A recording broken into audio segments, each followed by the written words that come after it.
My name's Harold, and I'm gonna tell you about my experiences with reloading ammunition up to about this point. And like the title says, I'm gonna show you an explosion, I guess. Everybody likes explosion. I know a guy joined the army so he could blow shit up. So anyway, I've been reloading for a short time, maybe about a year or so, a little over maybe. And I've probably reloaded about 4,000 9mm and about 1,000 45s so far. And I do it all with this Lee Loadmaster press. Well, when I started out, I got this press. A fellow I know told me, he says, a beginner shouldn't use a progressive press because it's too much for you to keep up with. You're going to blow yourself up. And every time I saw the guy after that, practically every time he'd remind me that I'm going to blow myself up. So don't get too excited, though. There were no rednecks harmed in the making of this video, even though we did blow something up.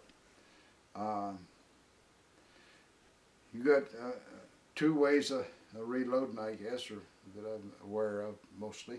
You got the single stage press where you take, say, a piece of brass, and it's up there somewhere. You take your brass and you put it on the little pedestal and you pull the arm down and knock the primer out, and I suppose it, reshapes it there, sizes it. That's what happens on the first stage of my press. The sizing down knocks out the primer and sizes it. And with this single stage press, you however many you're going to do, you knock the primers out of all that many. So you're going to do 200. You knock the primers out of 200 cases, and then you, I suppose these guys get the little hand-operated thing, and they put a case in and squeeze a primer in it, and put a case in and squeeze a primer in it, and like that. And then when they've got their 200 primed, then I guess they're going to come back to the press and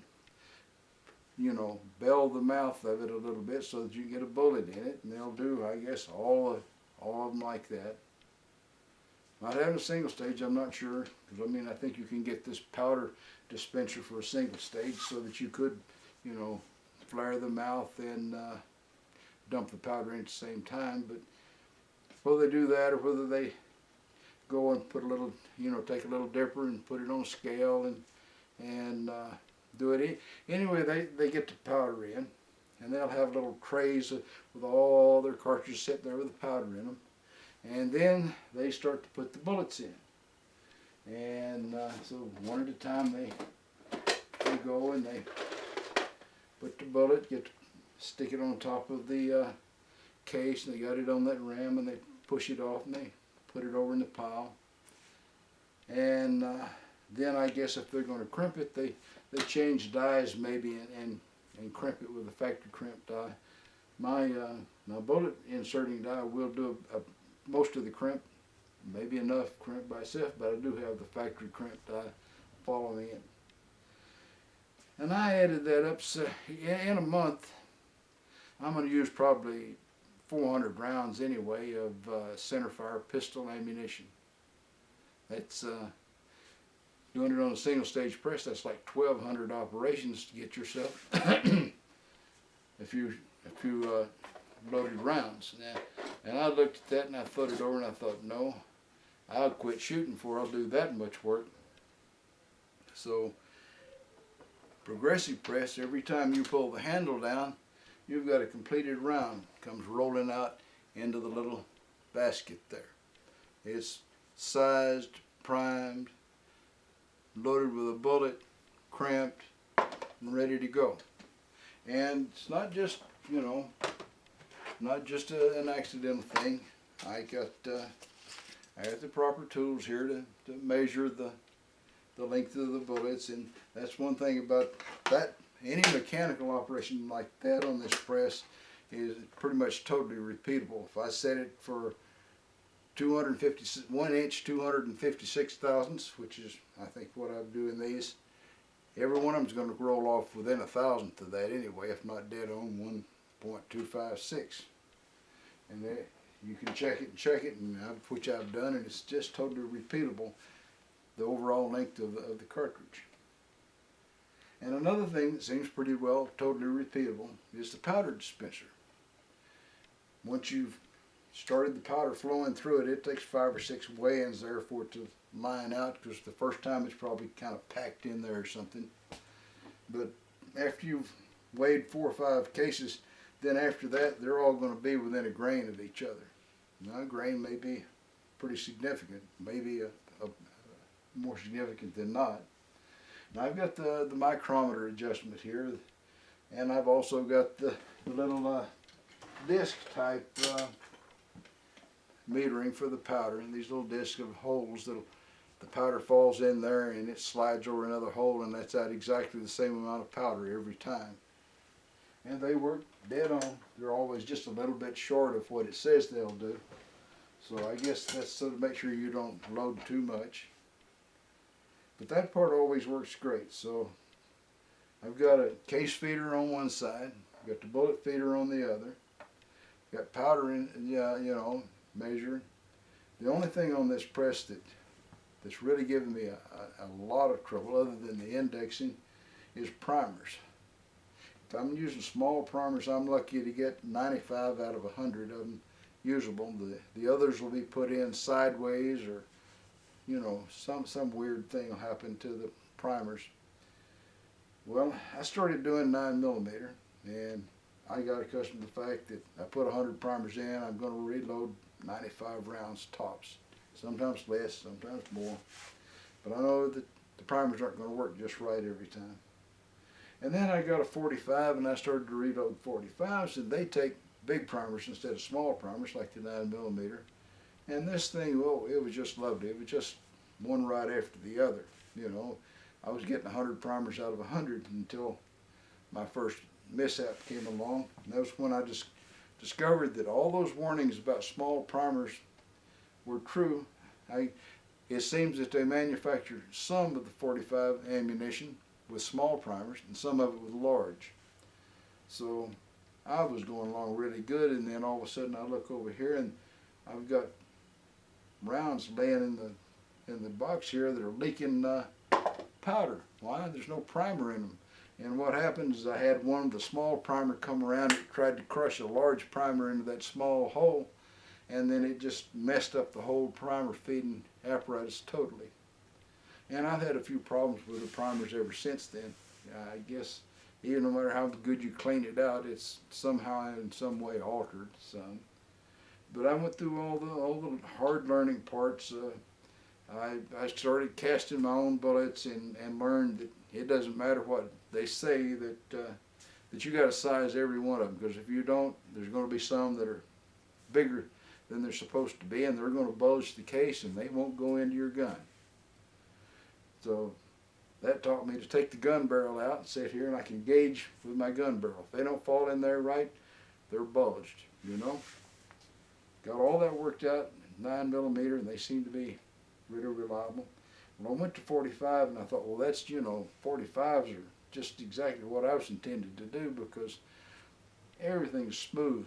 The bullets were feeding in right, the primers were feeding right, the cases were feeding right, and you just crank the handle, and I've got right here a little light. I don't know if you can see it, but there's a light here that I have turned on all the time I'm reloading, and it shines into the stage right after the powder is inserted. And you look in there and you can see if the powder is the same level every time or not. And sometimes I pull the little lever over here, and after the powder's added, and I check them on my scale. I don't just do tons of them without ever checking. And the good thing is that every time I've checked, they've been just right. They were all exactly what I set for. If I was putting in 6 grains of powder, there was going to be 5.9 or 6 or 6.5, something like that.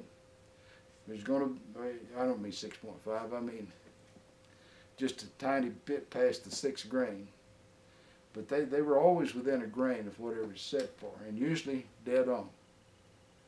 So undoubtedly the way that a person can mess up here is to double load one and not notice. And why would you do that? Well, this is a leaf press, and you have to tinker with them a lot. And at one point, the indexing got off on this thing, and it was hard to get it to go from one stage to the next. And it was because it wasn't indexing right, it wasn't putting the new cases in right, and so on and so forth. And it's possible I double loaded one. I don't know. Maybe, maybe not. But anyway, I was loading them to the, I had started loading all of them to the maximum load instead of the minimum like I did with all the 9s. And everything was going great. And I was shooting away, and you know, everything was just lovely. And then kaboom. And I've got a whole bunch of these that I'm going to have to pull. I'm going to pull all the ones that I've got. And I've got this box here. It's chock full of ammo. I'm going to pull all that. That's probably 400 rounds there. And then I got some more over there. I'm going to pull every one of them, pull the bullet out, pull the powder out, and reload them at the minimum load. Now, I would be willing to bet 99.99% of these are dead on perfect. But when you're trying to correct from mistakes, you got to go all the way. So I'm going to pull every dang one of them and reload them. At least I don't have to put the primer in again. I can start them over here at the powder station and work on a round. Alright, I'm back. Now this, I don't know if you can see it or not. This is the round that didn't get happy. You see that cut in the bottom there? That's where it blew out, right at the back of the cartridge. And it's odd that it's just a little, you know, semicircle there. It just goes from here to about there. And that was enough to damage things. I'm not sure what the deal was. And now I'm going to show the video of the part for the gun, show what's damaged with it. And before we get there, I just want to remind you that you could subscribe. It'd make an old geezer happy. I'm trying to hit 20 subscribers at the end of the year, you know, and we're down now to where there's only probably 3 months left, you know. So I got to get on the move. So now we'll look at the gun that suffered the damage. There's always curiosity about things after they've happened, so here's the new toy. You can see this damage right there. That little thing is a lever that keeps the slide cocked open when it's empty. If you look at it kind of close, you could see right there's a crack in the plastic and the stock, and over here there's a crack right there. I don't know if you can see that or not. Yeah, there it is. It doesn't really look like the barrel was damaged, and probably the slide may not even be damaged either. The magazine was in here. It had 4 rounds in it, about, let's say, and they disappeared somewhere. It blew the whole insides out of it. Just left the little stainless steel shell of the magazine in there. This is the bottom off of the magazine here. It was laying on the ground. Here's a piece of something, and another piece of something. I don't know what. But undoubtedly, that belonged in there somewhere. That's what happens, I guess, when things don't go right. I'm pretty tempted to try and pound this little guy back in so I can take it apart and see just what's to see on the inside.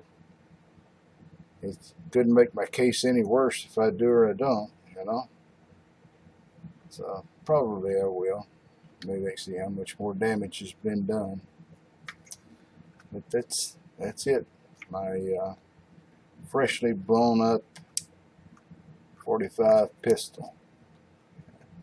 That still works all right. Sights are still in good shape. It looks like the slide's good. So maybe all the damage is here. can't say. I'll find out eventually.